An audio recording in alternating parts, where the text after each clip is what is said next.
It is the first week, and already the work to be done appears overwhelming. Why is nothing here organized? Had to stay up late with the Duke again. He wanted me to explain in detail why I need to rework one of the old spacesuits, which now are considered not safe enough to go outside in.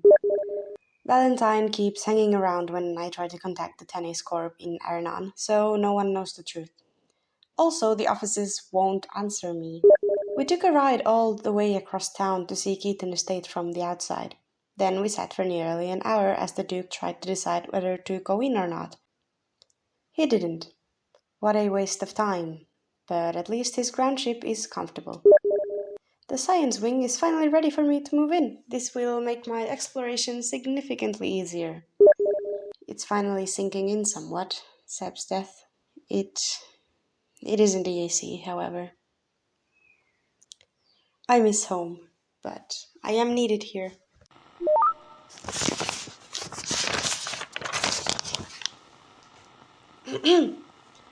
Expedition log of Vivi Messas, first day of the fourth week of my stay with the Duke of Illyria.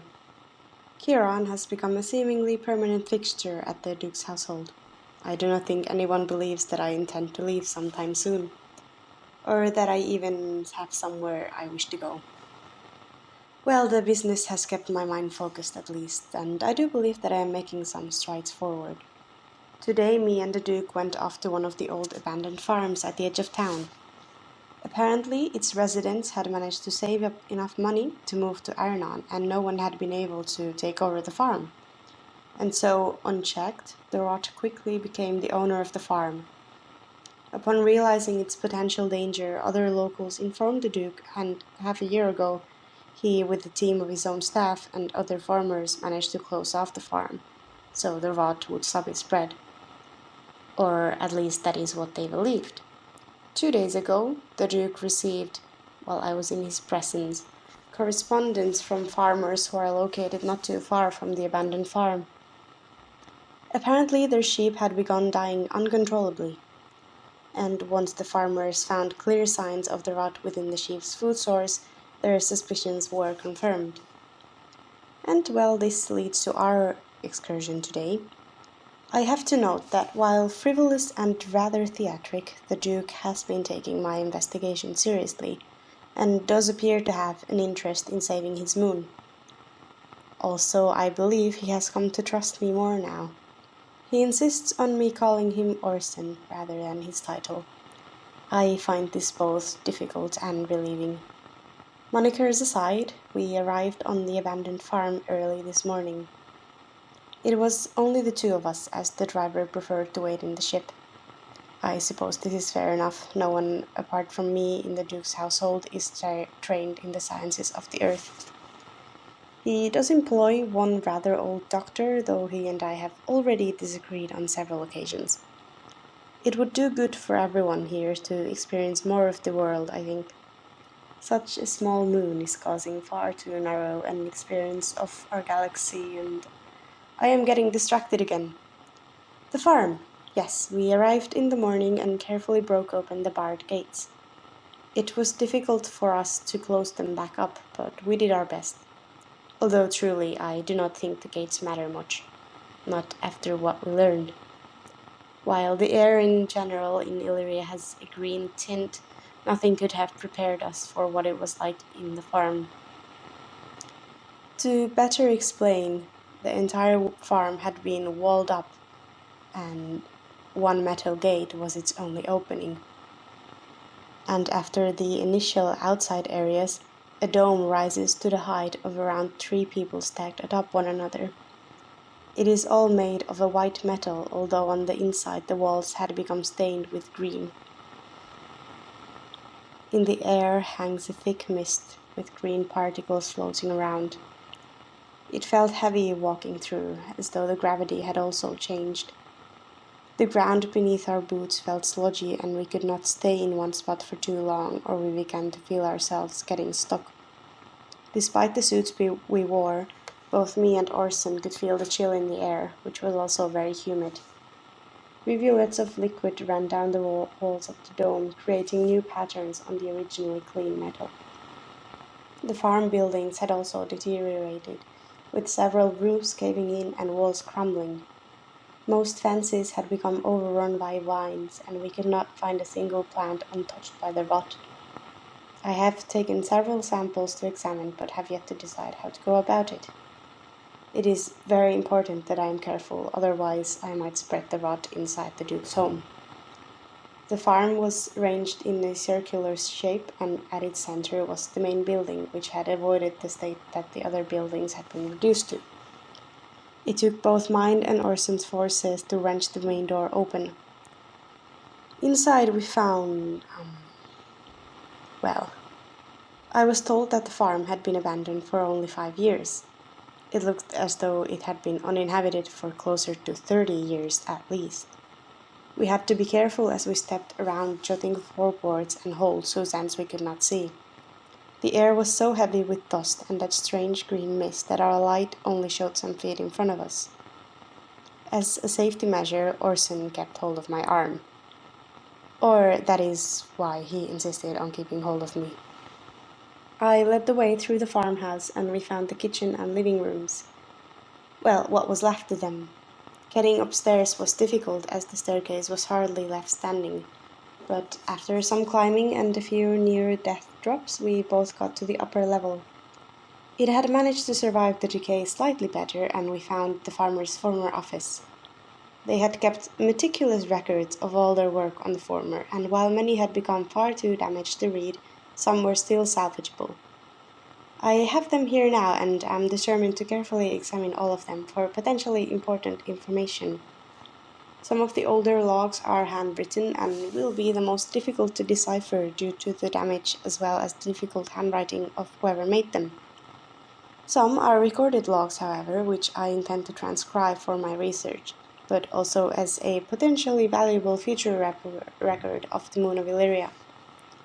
This task will be time-consuming and likely at times very boring.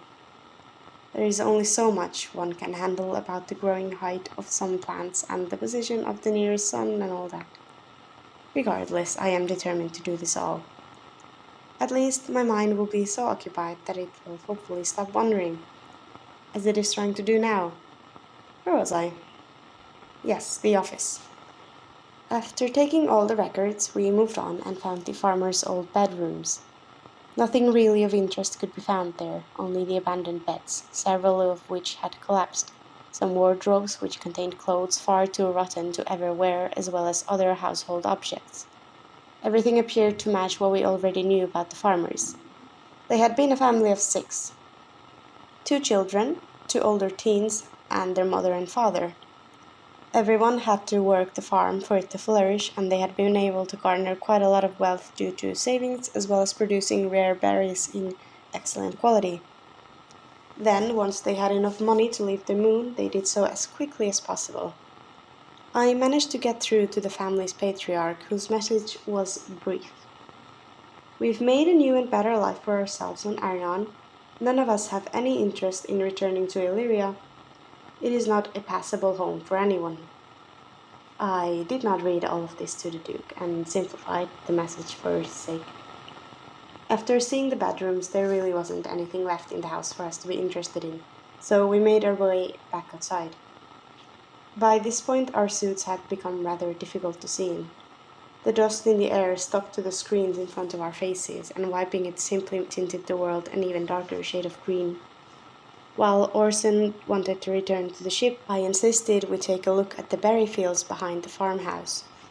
None of the prized berries were growing anymore, as both the ones growing outside and the ones inside the greenhouse were completely overrun by rotting vines and weeds.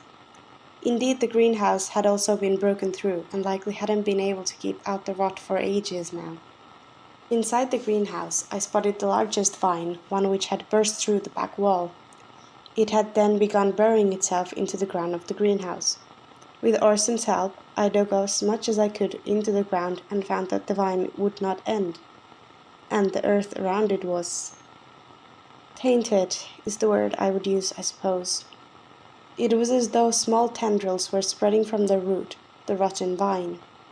I took several samples of this earth until all our storage was full and we could not take anything else. Getting back to the ship was a bit of a chore, but we managed. And on our way back, I had an interesting conversation with Orson, the Duke. Apparently, he is very impressed with my work ethic and dedication and all this. For a moment, I thought he would finally agree to give me some more funds and tools for my work, but instead he wished to make my work more expansive.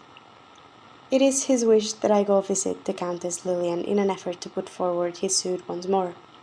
She has refused entry to him completely, but Orson believes that I might be able to change her mind. I tried to dissuade him from believing this, as I am certain that I am completely unfit for this task. However, once the Duke sets his mind on something, he becomes immovable.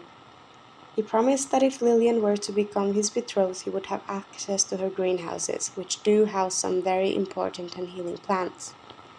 And, of course, if he has access to this, so do I. I do not want to do this. I know nothing of wooing, especially in the ways of these Illyrians. But if I want to help this moon, I suppose I will have to do it. Well, I have agreed to do it. Tomorrow I am to go and speak to the Countess. Why he seeks the love of someone so utterly opposed to him I cannot understand. I must rest, I think. My mind is overwhelmed. Vivi's expedition log, entry made on the 352nd day of 2377. I hadn't even realized that we were so near the new year until I said those dates just now. At home, everyone must be getting ready to celebrate. An hour ago, I returned from Keaton Estate. 5 minutes ago, Orson finally let me leave his interrogation of my visit to the Countess. It was an interesting affair, I should say. For the importance of this log, I will report that sometime soon I will likely be able to visit the Countess's greenhouses, where hopefully I will be allowed to take samples and examine in detail what healthy plants look like on this rotting moon. She was agreeable enough once we got to understand each other better, I think. End of this log. Vivi's log. I need to start keeping a personal log or I will start going crazy. I suppose I could call this my diary. I haven't kept one since I was young. My visit to the Countess was odd and interesting and too meaningful that I suppose not to chronicle, but also wholly unrelated to my expedition here on Illyria. Well, not wholly, but most of my visit was. I am becoming entwined in the people of this place, I feel. I wish I wasn't so much, but it is difficult. Everyone appears to expect different things from Kieran, and I, for one, cannot understand why everyone appears to have such an interest in him. I am certain if I were myself to these people, they would hold far less interest for me. It is frustrating, and yet, at times, freeing. I become more of my role every day, and yet feel the distance between Kieran and Vivi heavily.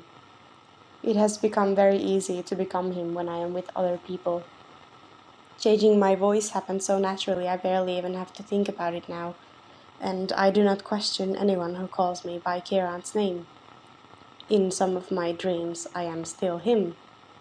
And in the mornings when I wake up in the mirror and I think that I see changes in myself. The hour is late and I am rambling. I will recount my meeting with the Countess. I was driven to Keaton Estate by Valentine, who then had to return to the Duke's palace. Apparently, everyone was required for some deep cleansing of another of the Duke's ballrooms. I am grateful I was spared this, I suppose. At Keaton Estate, I was greeted by a robot. I could not determine its model, and it appeared to be a new Arinonian invention. It simply introduced itself as Malbot and inquired as to my business at the estate. After stating my purpose, the robot left to consult with its mistress.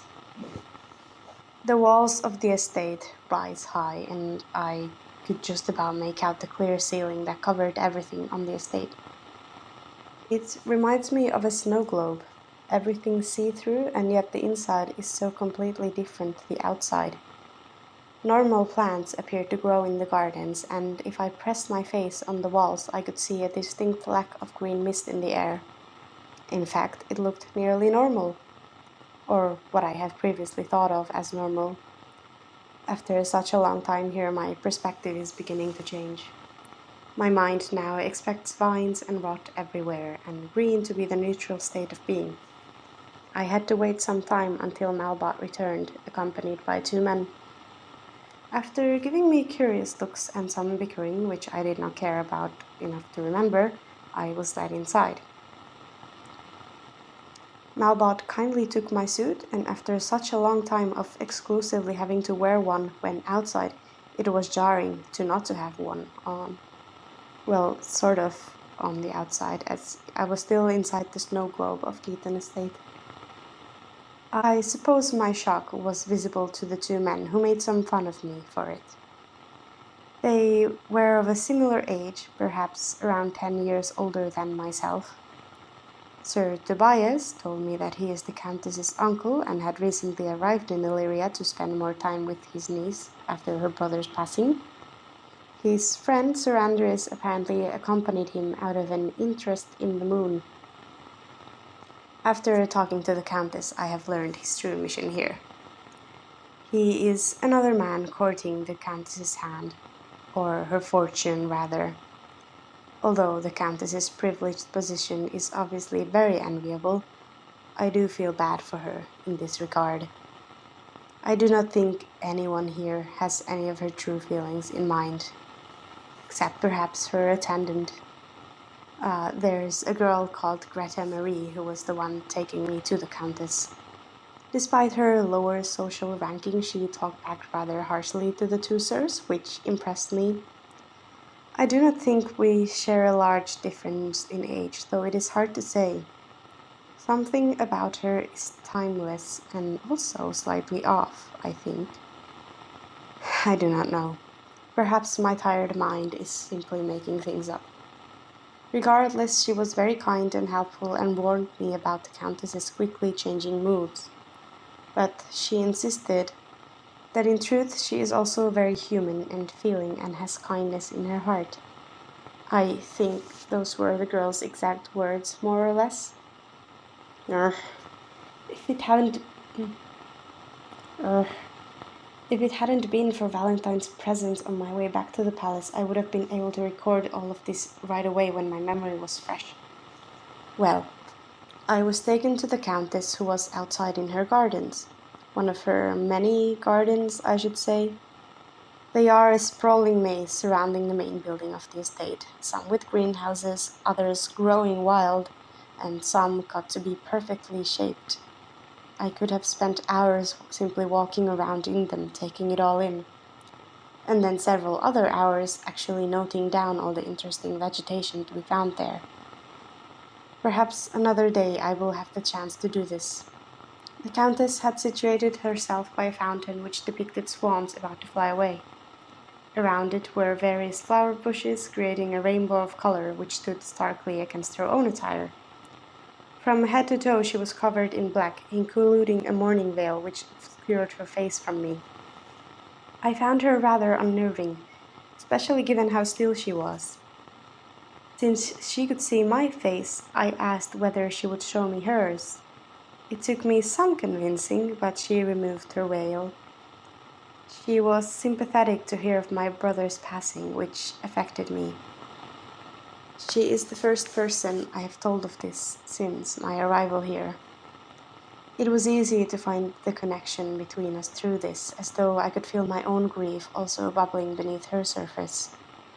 Upon hearing that I was there on a mission from the Duke, the Countess was initially very resistant to listening to me. She made it very clear how utterly uninterested she was in the Duke's pursuit of her. To be honest, I myself also find it a tiring subject. Every day he laments his failure and the Countess's cruelty towards him. Why he believes she owes him anything is beyond me. I suppose simply because she is an available woman of a rich background. Well, since I could not argue that much, I tried to go about things in a different manner. I argued for how lonely it is on the moon, how the Countess must want some companionship that isn't her odd uncle or staff beholden to her. I did my best to put myself in a love-struck man's shoes. Or well, I put Kieran in those shoes. I cannot let myself taken away by all the drama of this place, even if it is tempting at times. I suppose spending so much time with the Duke has rubbed off on me, as I did manage to spend several minutes explaining why and how lovely the Countess is. To be honest, it was all a bit dizzying, and even now recounting it, I barely remember it. Oh right, I was offered some sparkling wine by the Malbot. I don't recall the last time I consumed alcohol, as it is strictly forbidden on teen missions. Well, eventually I managed to thaw the Countess's demeanor, and she even laughed at some of my dramatics. It was odd to feel admired by her given my masculine state. I am not quite certain how I feel. Well, it all did not work completely, and yet it sort of did. How do I explain it? The Countess insisted that she still does not want to see the Duke or accept his proposal, and so I left. But at the gate, Malbot rushed to me as quickly as his slightly rusty wheels allowed him to. Apparently, should I be the one visiting in the Duke's name, I would be allowed back into the estate. Only I, however, not the Duke himself. When I told the Duke this upon my return, he was overjoyed, as apparently this is more of an improvement than what he has been able to achieve in months. After I provided an in-detail explanation of my visit and answered all of his questions, several of which he repeated, I was allowed to go to my chambers. He is truly an exhausting man at times, and she is demanding and vain. Together they would be insupportable. Perhaps that is why they are meant to be, so they wouldn't bother anyone else with their ways. And yet, I would not wish it upon them to truly become partners. Orson is becoming my friend, I think. There is much more to him than what I first assumed, and I can only believe that the same can be said about the Countess. Beneath all her glamour and fickleness, there is sadness and anxiety, and not to mention how protective she is over everything on her estate. Given my mission to see her was about the Duke's suit, I tried not to ramble too much about my scientific research. But it was once I let myself go on about it that the Countess appeared to truly begin to listen to me. Perhaps through this I would be able to make them see more common ground, or at least to get them to help, to see the world through other lenses than their own privileged ones. I am utterly exhausted now. I do not yet know when I will be next sent to Keaton Estate. I do not yet know when I will next be sent to Keaton Estate, but I doubt it will be long. For now, I am calling this log off. Transcribing this in the future will be a chore.